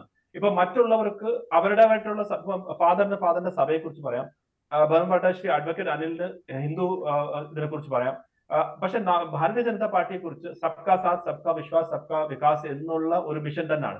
എല്ലാവരെയും കൂടെ കൊണ്ടുപോകണം എന്നുള്ള ഇതന്നെ. പക്ഷെ അവിടെ പ്രതികൂട്ടിലാക്കുന്നത് ഭാരതീയ ജനതാ പാർട്ടിയാണ്. ഇവിടെ കത്തോലിക്ക സഭയുടെ പ്രതികരണങ്ങളിലും മറ്റ് സഭകളുടെ പ്രതികരണങ്ങളിലും ദീപികയുടെ മുഖപ്രസംഗത്തിലും ഒക്കെ എടുത്തു പറയുന്നത് BJP ആണ്. കാരണം ഇത് തടയാൻ BJP കഴിയുന്നില്ല എന്നാണ്. അതിന്റെ കാരണം എന്താണെന്ന് ശ്രീ മഞ്ജുഷ്, ഇപ്പൊ നോക്കൂ, അത് പ്രധാനമന്ത്രി തന്നെ വളരെ വ്യക്തമായിട്ട് നിർദ്ദേശം തന്നിട്ടുണ്ട്. നിങ്ങൾ ഇപ്പൊ ക്രിസ്ത്യൻസുമായിട്ട് ശരി, മുസ്ലിം വിഭാഗങ്ങളുമായിട്ട് ശരി, അവരുമായിട്ട് ഇടപെടാൻ വെറും വോട്ടിന് വേണ്ടി മാത്രമല്ല, അവരുമായിട്ട് ഇടപെടുക, അവർക്ക് ഈ കാലാകാലങ്ങളിൽ ഓരോ ധാരണകൾ സൃഷ്ടി വെച്ചിട്ടുണ്ട്. അതായത് ഭാരതത്തിന്റെ BJP അല്ലെങ്കിൽ സംഘത്തിന്റെ നിലപാട് ഇങ്ങനെയാണെന്ന് കാലാകാലങ്ങളിൽ ഒരു ധാരണ സൃഷ്ടിച്ചിട്ടുണ്ട്. ആ ധാരണ മാറ്റിയെടുക്കുക. ആ ധാരണ മാറ്റിയെടുത്തിട്ട് അവർക്കും ഒരു വിശ്വാസം വരുന്ന രീതിയിലേക്ക് വന്നു കഴിഞ്ഞാൽ നാളെ വോട്ട് വരികയോ വരാതിരിക്കോ അത് വേറൊരു കാര്യമാണ്, അതൊരു പ്രശ്നമല്ല. പക്ഷെ ഫസ്റ്റ് ആൻഡ് ഫോർമോസ്റ്റ് ഒരു വിശ്വാസം, ഇപ്പൊ ഫാദർ പറഞ്ഞാലും ശരി, അഡ്വക്കേറ്റ് അനിൽ പറഞ്ഞാലും ശരി, അവിടെ എന്താണ് ഒരു ലാക്ക് ഓഫ് ട്രസ്റ്റ് വരുന്നുണ്ട്. ആ ട്രസ്റ്റ് നമ്മൾ ഒരുമിച്ച് കൊണ്ടുപോകുക എന്നുള്ളതാണ്. ആ രീതിയിലുള്ള ഒരു പ്രവർത്തനമാണ് ഭാരതീയ ജനതാ പാർട്ടി ചെയ്യുന്നത്. ഇപ്പൊ നോക്കുക, എന്തുകൊണ്ടാണ് നമ്മൾ ഇത് ഒരു പ്രോ ആക്റ്റീവ് രീതിയിലേക്ക് ശ്രീ അനൂപ് ആന്റണി തന്നെ നേരിട്ട് അവിടെ പോകുന്നത്? മണിപ്പൂർ വിഷയം നമ്മളെ നേരിട്ട് മുമ്പിലുള്ളതാണ്. മണിപ്പൂരിൽ എന്താണ് നടന്നതെന്ന് നമുക്ക് എല്ലാവർക്കും അറിയാം. അവിടെ ഒരു ഗോത്ര വിഭാഗത്തിൽ നടന്ന ഒരു കലാപമായിരുന്നു. അതിനെ ഒരു വർഗീയമായിട്ട് മാറ്റി ഇവിടെ വന്ന് എന്തൊക്കെ കഥകളാണ്. എന്തുകൊണ്ടാണ് ഇവിടെ അങ്ങനെ വരുന്നത്? ഇവിടെ ക്രിസ്ത്യൻ വിഭാഗത്തിൽ ധാരാളം ആളുകൾ ഇന്ന് ഭാരതീയ ജനതാ പാർട്ടി എന്താണെന്നും ഭാരതീയ ജനതാ പാർട്ടി നയിക്കുന്ന ശ്രീ നരേന്ദ്രമോദിയുടെ വിഷൻ എന്താണെന്നും കൃത്യമായിട്ട് മനസ്സിലാക്കി BJPയുടെ കൂടെ ചേർന്ന് നിൽക്കാൻ ആഗ്രഹിക്കുന്നവർ ധാരാളമുണ്ട്. കാരണം അത് വാസ്തവമായിട്ട് അവർ കുറെ റിയാലിറ്റീസ് അവരുടെ അടുത്ത് ചുറ്റുപാട് കാണുന്നുണ്ട്. അല്ലാതെ നമ്മൾ എന്തെങ്കിലും കൊടുക്കുന്നു അല്ലെങ്കിൽ അങ്ങനൊന്നുമല്ല. അവർക്ക് റിയാലിറ്റീസ് അവരുടെ മുന്നിലുണ്ട്. അവരുടെ ഇത് പറഞ്ഞ ക്വസ്റ്റ്യൻ ഓഫ് എക്സിസ്റ്റൻസ് ഇവിടെ ഉണ്ട്. അവരുടെ പല വീട്ടുകളിലും ഇന്ന് അച്ഛൻ അമ്മ അല്ലെങ്കിൽ പല വീടുകളും ആരുമില്ലാത്തൊരവസ്ഥയിലേക്ക് ക്രിസ്ത്യൻ വിഭാഗത്തിലുണ്ട്. ഒരു കാലത്ത് കേരളത്തിലെ ബിസിനസ് വലിയ രീതിയിൽ കൺട്രോൾ ചെയ്തിരുന്ന വിഭാഗം ഇന്ന് ക്രിസ്ത്യൻ വിഭാഗത്തിൽ ഇല്ല. അപ്പൊ ഇതെല്ലാം അവരുടെ റിയാലിറ്റി സ്ട്രൈക്ക് ചെയ്യുന്ന ഒരു കാര്യമുണ്ട്. അങ്ങനെ നോക്കുമ്പോൾ ഇതുവരെ വോട്ട് ബാങ്ക് ആയിട്ട് കണക്കാക്കാതെ, ഒരു ന്യൂനപക്ഷ പ്രീണനമായിട്ട് കണക്കാക്കാതെ യഥാർത്ഥത്തിൽ അവരുടെയും കൂടെ നിൽക്കുക, അതായത് രാജ്യസുരക്ഷ അല്ലെങ്കിൽ രാഷ്ട്രീയ താല്പര്യത്തിൽ കൂടെ നിൽക്കാൻ പറ്റുന്ന ആളുകൾ ആ ഭാരതീയ ജനതാ പാർട്ടിയാണ്. ആ ആശയത്തോടെ വരുന്ന ആരായാലും അവർ നമ്മളോട് ചേരാൻ പറ്റും. പക്ഷെ അതിനിടയിലാണ് ഇത്തരത്തിലുള്ള കാര്യങ്ങൾ വരുന്നത്. അവിടെ വരുമ്പോൾ BJP നിശബ്ദമായി പോകാറുണ്ട്. പക്ഷെ ഇവിടെ BJP ഏതായാലും സംസ്ഥാന BJP കൃത്യമായ രീതിയിൽ അതിനോടൊപ്പം പ്രതികരണം നടത്തിയിട്ടുണ്ട്. അത് BJPയിൽ മാറുന്ന ഒരു രീതിയാണെന്ന് കണക്കാക്കുകയാണ്. ഇന്ന് തലശ്ശേരി അതിരൂപത ബിഷപ്പ് ശ്രീ ജോസഫ് പാംബ്ലാനി ഇതേക്കുറിച്ചൊരു പ്രതികരണം നടത്തുകയുണ്ടായി. അദ്ദേഹത്തിന്റെ പ്രതികരണം കേട്ടതിന് ശേഷം ഫാദർ ഫിലിപ്പ് കവിയിലേക്ക് പോകാം. ശ്രീ ജോസഫ് പാംബ്ലാനിയുടെ വാക്കുകളിലേക്ക്.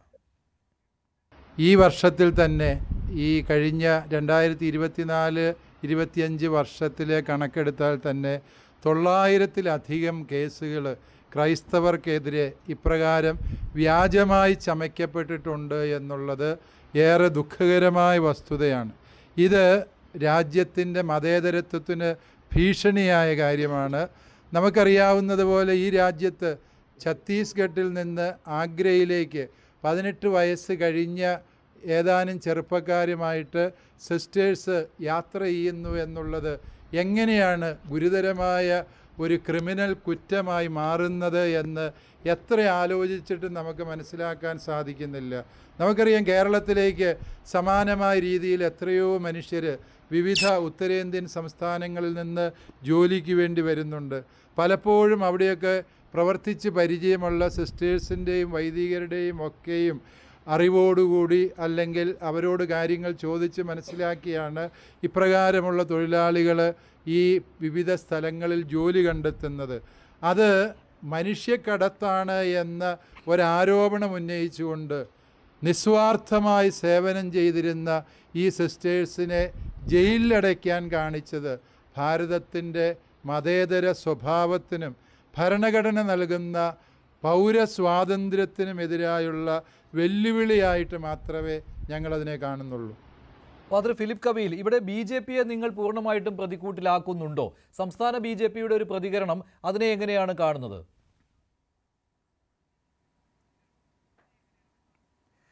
ഇവിടെ നമ്മൾ രണ്ട് കാര്യങ്ങളായി വേർതിരിച്ച് കാണണം. ഒന്ന്, അനിൽ വെളിയിൽ എന്ന സഹോദരൻ പറഞ്ഞത്, അദ്ദേഹം എന്ത് തീവ്രവാദ നിലപാടിലൂടെയാണ് സംസാരിച്ചത്. അതേസമയം BJPയുടെ വക്താവ് പറഞ്ഞു ഇവിടെ ഒരു തെറ്റ് സംഭവിച്ചിരിക്കുന്നതുകൊണ്ടതിൽ അത് കണ്ടെത്തണം, അത് തിരുത്തണം, അതിന് വേണ്ട സഹായം ചെയ്യാമെന്ന് പറഞ്ഞു. ഇത് രണ്ടും നമ്മൾ വ്യതിരിക്തമായിട്ട് മനസ്സിലാക്കണം.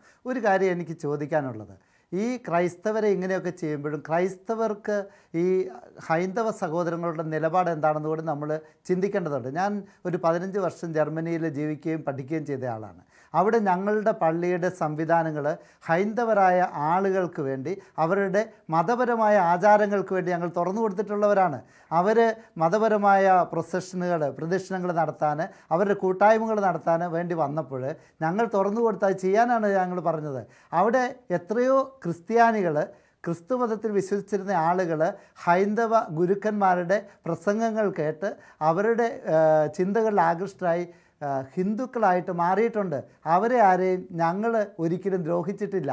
അതുകൊണ്ട് നമ്മൾ മനസ്സിലാക്കണം ഇവിടെ എന്താണ് സംഭവിക്കുന്നത്. ഈ ഉത്തരേന്ത്യയിലെ വിഷയം മതമൊന്നും അല്ല. സത്യത്തിൽ ഉത്തരേന്ത്യയിലെ വിഷയം ഈ VHPയുടെയും ബജറംഗ് ദളുടെയും ഗുണ്ടകളെ പോലെ പെരുമാറുന്ന ആളുകളെ വെച്ച് ചില ആളുകൾ കളിക്കുകയാണ്. അവിടുത്തെ വരേണ്യ വർഗത്തിൽപ്പെട്ട ആളുകൾ, വളരെ സമ്പന്നരായ ആളുകൾ, അവരുടെ അടിമകളായിട്ട് നിൽക്കുന്ന പാവപ്പെട്ട പുറന്തള്ളപ്പെട്ട മനുഷ്യരെ അവരുടെ അടിമകളാക്കി സൂക്ഷിക്കാൻ സാധിക്കുന്നില്ല എന്നുള്ളതാണ് അവരുടെ പ്രശ്നം. എന്തുകൊണ്ടാണ് ക്രൈസ്തവ മിഷണറിമാർ അവരുടെ ഇടങ്ങളിലേക്ക് കടന്നു ചെന്ന് ആദിവാസികളുടെ ഇടയിൽ, പാവപ്പെട്ടവരുടെ ഇടയിൽ അവർക്ക് വിദ്യാഭ്യാസം നൽകുന്നു. വിദ്യാഭ്യാസം നൽകിയാൽ ഇവർ സ്വന്തമായി ചിന്തിക്കാൻ തുടങ്ങും. അപ്പോഴവർക്ക് വിവരമുണ്ടാകും. അത് ഈ മേലാളന്മാർക്ക് സഹിക്കാത്തത് കൊണ്ടാണ് ഇവർ ഇത്തരം പ്രവർത്തനങ്ങൾ ചെയ്യുന്നതിനുള്ള പച്ചയായ സത്യമാണ്.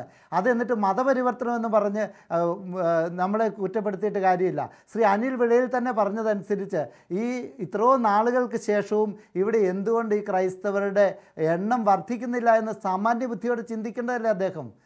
അങ്ങനെ ഒരു മതപരിവർത്തനം നമ്മൾ നടത്തുകയായിരുന്നെങ്കിൽ ക്രൈസ്തവർ എത്രയോ സ്കൂളുകൾ നടത്തുന്നുണ്ട്. ഈ സ്കൂളിൽ പഠിച്ചവരൊക്കെ മതം മാറിയിട്ടുണ്ട്. ശ്രീ LK അദ്വാനി, അദ്ദേഹം നമ്മുടെ സ്കൂളിൽ പഠിച്ച ആളാണ്. എത്രയോ കേന്ദ്രമന്ത്രിമാർ ക്രൈസ്തവ സ്കൂളുകളിൽ പഠിച്ചാണ്. അവരൊക്കെ മതം മാറിയിട്ടുണ്ടോ? വെറുതെ കണ്ണടച്ച് ഇരുട്ടാക്കരുത്. ശ്രീ അനിൽ വിളയിലിനോട് എനിക്ക് പറയാനുള്ളത്, നിങ്ങളെപ്പോലെയുള്ള മതതിമിരം ബാധിച്ച ആളുകൾക്കാണ് ന്യൂനപക്ഷങ്ങളെ ഇങ്ങനെ ആക്രമിക്കണമെന്നുള്ള ആഗ്രഹമുള്ളത്. നിങ്ങൾ ബോധപൂർവം ചെയ്യുന്ന, കൃത്യം കരുതിക്കൂട്ടി ചെയ്യുന്ന പദ്ധതികളൊക്കെ മനസ്സിലാക്കാൻ ഞങ്ങൾക്ക് സാധിക്കും. ഇതിനിടയിൽ നല്ല മനുഷ്യരുണ്ട്. ഇതിനെയൊക്കെ ശരിയല്ല എന്ന് പറയാൻ ആർജവത്വമുള്ള നേതാക്കന്മാർ ഈ കൂട്ടത്തിലുണ്ട്. അത് ഞാൻ ഏറ്റുപറയാൻ ആഗ്രഹിക്കുകയാണ്. പക്ഷേ ഈ ജനക്കൂട്ടത്തിൻ്റെ വിചാരണ, ആൾക്കൂട്ട വിചാരണ, അതാണ് നമ്മുടെ നാട്ടിൽ വേണ്ടത്? അതോ ഭരണഘടനയ്ക്കനുസരിച്ച് നിയമവാഴ്ചയാണ് വേണ്ടത് എന്ന് നമ്മൾ ചിന്തിക്കണം. ഒരു വേള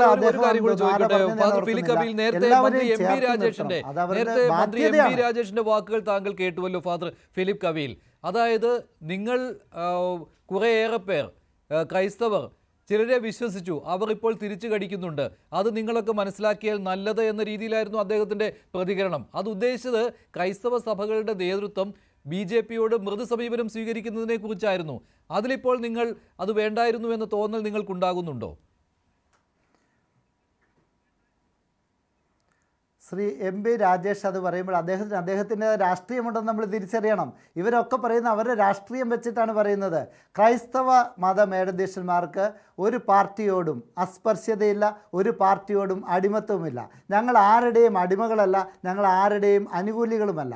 ഞങ്ങളുടെ കാര്യങ്ങൾ കൃത്യമായിട്ട് ആരുടെയും മുഖത്ത് നോക്കി പറയും. അതിൻ്റെ അകത്ത് പാർട്ടി വ്യത്യാസമൊന്നുമില്ല. അത് മാർക്സിസ്റ്റുകാരോട് പറയും, കോൺഗ്രസ്സുകാരോട് പറയും, BJPയോട് പറയും. VHPയോട് പറഞ്ഞിട്ട് കാര്യമില്ല എന്ന് അദ്ദേഹത്തിൻ്റെ പ്രസ്താവനകൾ കേട്ടപ്പോൾ എനിക്ക് മനസ്സിലായി. കാരണം അത്രമാത്രം അന്ധമായ കഠിനമായ നിലപാടുകളാണ് അവരെടുക്കുന്നത്. ഇവിടെ സഹിഷ്ണുത പുലർത്തുന്ന ആരോടും ഞങ്ങൾ സ്വതന്ത്രമായി ഇടപെടും. അത് ഇനിയും തുടരുകയും ചെയ്യും. ഞങ്ങൾ ആരുടെയും പോക്കറ്റിലല്ല, ആർക്കും ഞങ്ങൾ അടിമത്വം പറഞ്ഞിട്ടില്ല. ആ കാര്യം എല്ലാവരും മനസ്സിലാക്കുന്നത് നല്ലതാണ്. ശരി, ശ്രീ അനിൽ വിളയിൽ മറുപടി, നിങ്ങളോട് ഒരു ആനുകൂല്യം കാണിച്ചിട്ട് കാര്യമില്ല, സഹിഷ്ണുതയോടെ കാര്യങ്ങൾ പറയുന്നില്ല എന്നാണ്. ഒന്ന് രണ്ട് വാക്കുകൾ. വിശ്വഹിന്ദുപക്ഷത്ത് ഗുണ്ടകളെ പോലെ പ്രവർത്തിക്കുന്ന ഒരു പ്രസ്ഥാനം എന്നൊക്കെ പറയാനുള്ള എന്താണ് അദ്ദേഹത്തിന്റെ യോഗ്യത അപ്രകാരമൊക്കെ പറയാനെന്ന് എനിക്കറിയില്ല. അദ്ദേഹം ഒരു വസ്ത്രമണിഞ്ഞ, ഒരു തിരുവസ്ത്രം എന്ന് പറയുന്ന ഒരു ലോഹയിട്ടുള്ള കാരണത്താൽ അദ്ദേഹം പറയുന്നതൊക്കെ ശരിയാണ്, അദ്ദേഹത്തിന് എന്തും പറയാം എന്നുള്ള രീതിയിലുള്ള സംസാരവും ശരിയല്ല. ഈ ഭാരതത്തിലെമ്പാടും തന്നെ ക്രൈസ്തവവൽക്കരണ ശ്രമങ്ങൾ പതിറ്റാണ്ടുകളായി നടപ്പാക്കിയിട്ടുണ്ട്. അത് ധാരാളം രേഖകൾ ലഭ്യമാണ്. അദ്ദേഹം ചോദിക്കുന്നത് എണ്ണമാണ്. തീർച്ചയായിട്ടും അദ്ദേഹം പറഞ്ഞതിനകത്ത് ശാസ്ത്രീയമായിട്ടൊരു വശം നമ്മൾ ചിന്തിക്കേണ്ടതുണ്ട്. മതം മാറ്റിക്കഴിഞ്ഞാലും അവരുടെ പേരോ അവരുടെ പേരിലെ അവരുടെ മതത്തിന്റെ പേരോ ജാതിയുടെ പേരോ ഇപ്പോൾ മാറ്റുന്നില്ല. അതാണ് ഇന്ന് ക്രൈസ്തവ വിഭാഗം അവലംബിച്ചിട്ടുള്ള തന്ത്രം. ക്രിപ്റ്റോ ക്രിസ്ത്യൻ എന്ന് നമ്മൾ വിശേഷിപ്പിക്കുന്ന പദം അത് തന്നെയാണ്. അതുകൊണ്ട് നമ്പർ അനുസരിച്ച് ചിലപ്പോൾ സംഖ്യ കാണണമെന്നില്ല. നമ്മൾ ശ്രദ്ധിക്കേണ്ട രണ്ട് കാര്യങ്ങളുണ്ട്.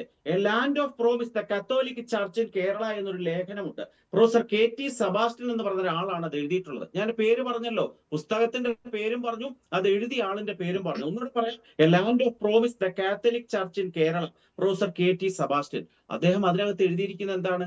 കേരളത്തിലെ പുലേ വിഭാഗത്തിലുള്ള ആൾക്കാരെ എപ്രകാരമാണ്, ഏതൊക്കെ മാർഗങ്ങൾ ഉപയോഗിച്ചാണ് ഞങ്ങൾ മതം മാറ്റിയെന്നാണ് ആ ലേഖനത്തിൽ അദ്ദേഹം സൂചിപ്പിക്കുന്നത്.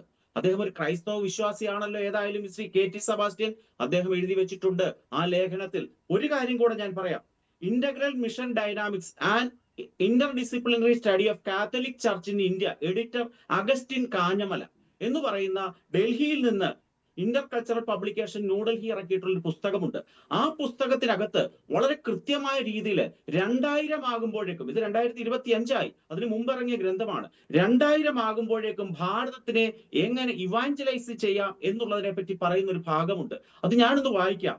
ആദിവാസി മിഷൻ, അതിനകത്ത് പല മിഷനുകളെ പറ്റി പറയുന്നുണ്ട്. Syrian church mission, Portuguese mission, Adivasi mission, Dalit church തുടങ്ങിയ ഉപവിഭാഗങ്ങളുള്ള ഒരു ലേഖനം, ഒരു പുസ്തകമാണ്.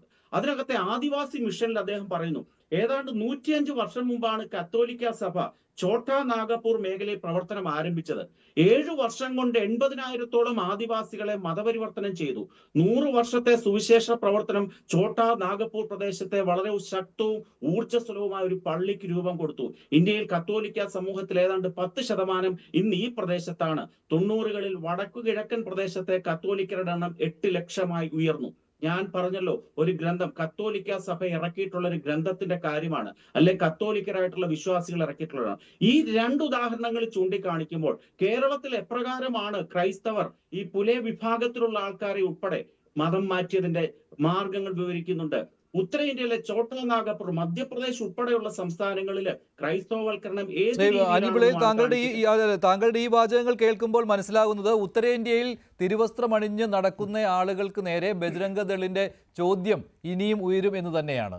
അതാണല്ലോ ചെയ്തുകൊണ്ടിരിക്കുന്നത്. തിരുവസ്ത്രമണിഞ്ഞ് നടക്കുന്ന മുഴുവൻ മതം മാറ്റുന്നതിന് വേണ്ടിയുള്ള പ്രവർത്തനമാണെന്നാണല്ലോ ബജ്രംഗദളിന്റെ നിലപാട്. അല്ല, അതാണല്ലോ താങ്കളുടെ വാക്കുകളിൽ പ്രതിഫലിക്കുന്നത്.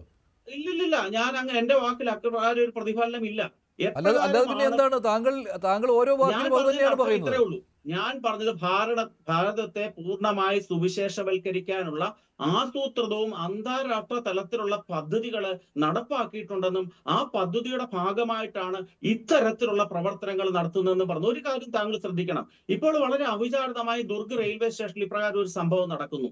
അത് കണ്ടപ്പോൾ സ്വാഭാവികമായിട്ടും അവിടെ കൂടിയ ആൾക്കാര്, ആ കുട്ടി മൈനറാണ്, അതിന്റെ അനുവാദം മേടിക്കാതെയാണ് അതിനെ കൊണ്ടുപോകുന്നതെന്നൊക്കെ അതിന്റെ സംസാരത്തിൽ നിന്ന് മനസ്സിലാക്കിയപ്പോൾ സ്വാഭാവികമായി പോലീസിനെ അറിയിക്കുക എന്ന് പറയുന്ന ഒരു നടപടിയാണ് അവിടെ ഉണ്ടായത്.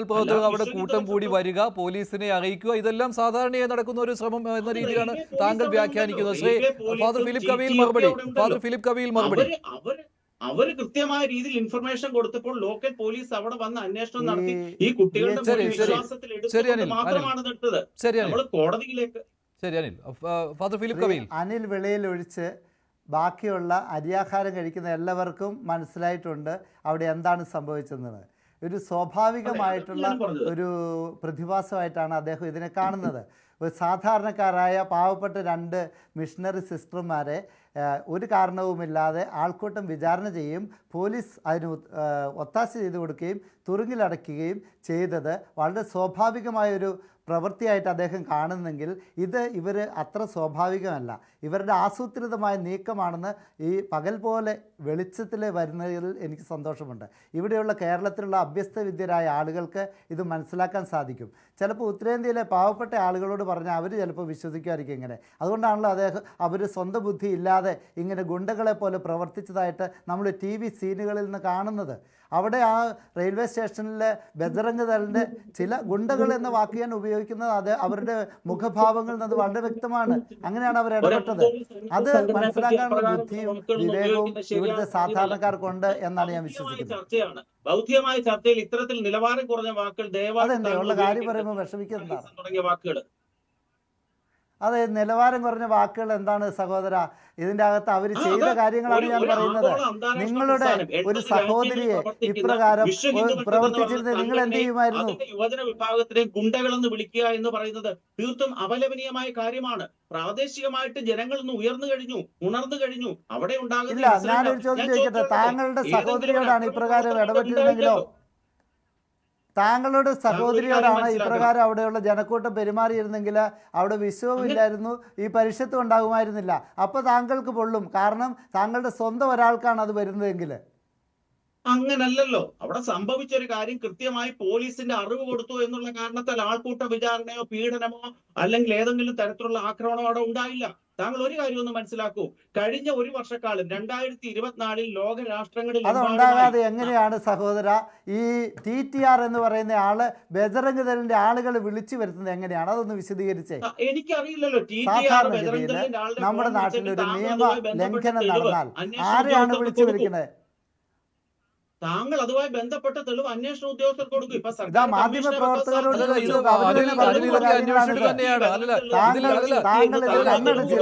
BJP നേതാക്കൾക്ക് പോലും ഇക്കാര്യത്തിൽ സംശയമാണ്. ഈ ബജരംഗ് ദൾ പ്രവർത്തകർ അവിടെ വന്നതും ഈ പെൺകുട്ടിയുടെ മൊഴി ഈ രീതിയിൽ രേഖപ്പെടുത്തിയതും റെയിൽവേ പോലീസും ലോക്കൽ പോലീസും ഇതൊക്കെ സംശയ നിഴലിൽ തന്നെയാണ്. അപ്പോൾ ബജരംഗ് ദളിൻ്റേത് ഒരാൾക്കൂട്ട വിചാരണയായിരുന്നു. ഇപ്പോൾ മറ്റൊരു കാര്യം, ഒരു രാഷ്ട്രീയ ബൈറ്റ് കൂടിയുണ്ട്. അത് ഇന്ന് മന്ത്രി വി ശിവൻകുട്ടി പറഞ്ഞ കാര്യമാണ്. അത് സംസ്ഥാന രാഷ്ട്രീയവുമായി ചേർന്ന് പോകുന്നതാണ്. അദ്ദേഹത്തിന്റെ വാക്കുകൾ കൂടി കേൾക്കാം. മന്ത്രി വി ശിവൻകുട്ടി: ഇതൊക്കെ കേരളത്തിലെ തിരുമേനിമാർക്ക് ബോധ്യപ്പെട്ടിട്ടുണ്ട്. ദീപയിൽ എഡിറ്റോറിയൽ എഴുതിയിട്ട് മാത്രം അരമനയിൽ മാത്രം കയറി ഒതുങ്ങി ഇരുന്ന് പ്രാർത്ഥിച്ച പ്രശ്നത്തിന്റെ പരിഹാരം കാണുമോ? രാജ്യത്താകെ ഹിന്ദു മുസ്ലിങ്ങളെയും ക്രിസ്ത്യാനികളെയും അതുപോലുള്ള മതത്തിൽപ്പെട്ടവരെയും അവരെ പൂർണ്ണമായും നീക്കം ചെയ്യുന്നതിന് വേണ്ടിയുള്ള എല്ലാ നടപടികളും കേന്ദ്ര ഗവൺമെന്റ് ചെയ്തുകൊണ്ടിരിക്കുകയാണ്. ഇന്ത്യയിലെ പ്രധാനമന്ത്രി അതിന് നേതൃത്വം കൊടുത്തുകൊണ്ടിരിക്കുന്നു. ആ ഇന്ത്യൻ പ്രധാനമന്ത്രിയോട് ചെന്ന് ഞങ്ങൾക്ക് ഇങ്ങനെയെല്ലാം ഒരു ബുദ്ധിമുട്ട് ഉണ്ടാവുന്ന നിലയിൽ ചെന്നൊരു പരാതി പറയുന്നതിന് വേണ്ടി ഇപ്പോൾ ഉള്ള ധൈര്യം പോലും ഈ തിരുമേനിമാർ കാണിക്കുന്നില്ലല്ലോ. ബിഷപ്പുമാർക്കെതിരെയാണ് ഫാദർ ഫിലിപ്പ് കബീൽ മന്ത്രി വി ശിവൻകുട്ടി പറയുന്നത്. അത് ഞാൻ നേരത്തെ ചോദിച്ച ചോദ്യവുമായി ചേർന്ന് പോകുന്നതാണ്. ഈ ക്രിസംഗികൾ എന്നുള്ള പ്രയോഗം പോലും അതിനിടയ്ക്ക് വന്നുവല്ലോ. അതായത് ക്രൈസ്തവ സഭകൾ BJPയുമായിട്ട് അടുക്കുന്നതിനെയാണ് അത് ഉദ്ദേശിച്ചത്. ഇപ്പോൾ സംഘപരിവാറിൽ നിന്ന് തന്നെ നിങ്ങൾക്ക് തിരിച്ചടി കിട്ടുമ്പോൾ ബിഷപ്പുമാർ അരമനയിൽ കയറി പ്രാർത്ഥിച്ചുകൊണ്ട് കാര്യമില്ല, ദീപികയിൽ മുഖപ്രസംഗം എഴുതി വെറുതെ ഇരുന്നിട്ട് കാര്യമില്ല എന്നാണ് മന്ത്രിയുടെ വാക്കുകൾ.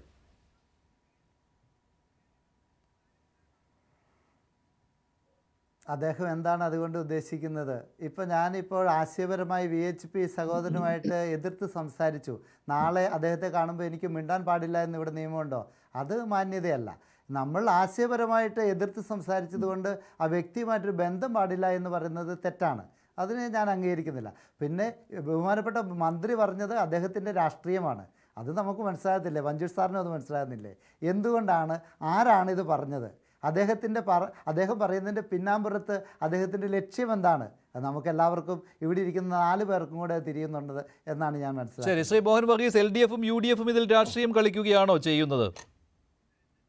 അവർക്കിതിൽ രാഷ്ട്രീയമാണല്ലോ ഉള്ളത്. ഇതിനകത്ത് പരമാവധി ഇനി വരാൻ പോകുന്ന തദ്ദേശ തെരഞ്ഞെടുപ്പ്, നിയമസഭാ തെരഞ്ഞെടുപ്പ് എന്നിവയിൽ ഭാരതീയ ജനതാ പാർട്ടി മെച്ചപ്പെട്ട പ്രകടനം കാഴ്ചവെക്കണമെങ്കിൽ നേരത്തെ സൂചിപ്പിച്ചതുപോലെ ക്രൈസ്തവ മത ന്യൂനപക്ഷങ്ങളുടെ ഒരു സ്നേഹവായ്പ ആവശ്യമുണ്ട്. അത് തങ്ങളുടെ കയ്യിലിരിക്കുന്ന വോട്ട് ബാങ്കാണ് ക്രിസ്ത്യൻ സമുദായം എന്ന് 2 കൂട്ടരും UDFും LDFും വിശ്വസിക്കുന്നു.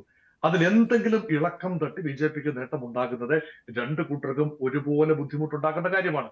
അതുകൊണ്ട് ആരാണ് ഏറ്റവും അധികം ക്രൈസ്തവ ന്യൂനപക്ഷങ്ങളെ പിന്തുണച്ചുകൊണ്ട് അല്ലെങ്കിൽ ബിഷപ്പ്മാരെ ഒക്കെ പിന്തുണച്ചുകൊണ്ട് ഈ സംഭവത്തെ അപലപിച്ചുകൊണ്ട് സംസാരിക്കേണ്ടത് എന്നത് അവർ തമ്മിൽ തർക്കമാണ്. ഡൽഹിയിൽ നമ്മൾ ആ തർക്കം കാണുകയും ചെയ്തു. വെവ്വേറെ UDFന്റെ MP-മാരും LDFന്റെ പാർലമെന്റ് അംഗങ്ങളും വെവ്വേറെ ഡൽഹി പാർലമെന്റ് മന്ദിരത്തിന് മുന്നിൽ ഇന്ന് പ്രതിഷേധം നടത്തുന്നത് നമ്മൾ കണ്ടു. ഇതെല്ലാം തന്നെ ജനമനസ്സുകളെ സ്വാധീനിക്കാനുള്ള ഒരു കാര്യമാണ്.